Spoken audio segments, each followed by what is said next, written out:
నమస్తే K24 news. కామారెడ్డిలో ఇల్లు కూల్చివేత ఘటన కలకలం రేపుతుంది.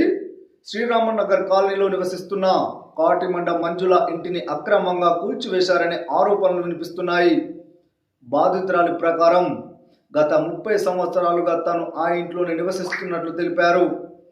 ధరణి రికార్డులు, కరెంటు, నీటి బిల్లులు అన్నీ తన పేరుపైనే ఉన్నాయని ఆమె వెల్లడించారు.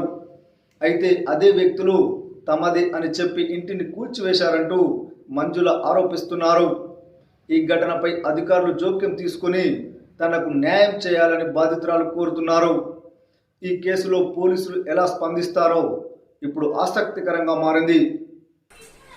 నేను ఆశా వర్కర్ చేస్తా. గత 18 సంవత్సరాల కింద కూడా ఇలాంటి సిచ్యువేషన్ చేశారు. దయచేసి కోరుకున్నది ఏమనగా నా అవదస్తు మొత్తం ఇల్లుకే పెట్టడం జరిగింది. నాకు కూడా కోర్టు నుంచి degree, injection order, permanent order ఉంది. మా దగ్గర అప్పు తీసుకొని మా అప్పు మాకు ఇవ్వమంటే మాకు ఇవ్వలేకపోయారు. మేము కోర్టును సంప్రదిస్తే మాకు కోర్టు నుంచి ఆర్డర్ వచ్చింది. కోర్టు నుంచి వచ్చిన తెల్లారే అన్ని గులగొట్టిండ్రు. గత 18 సంవత్సరాల కింద ఎట్లా గులగొట్టిండ్రు, మళ్ళీ ఇదే సిచ్యువేషన్ ఇట్లనే గులగొట్టిండ్రు. నాకు 2 ఆడపిల్లలు. నా అవదాస్తి మొత్తం దీనికి అమ్మడం జరిగింది.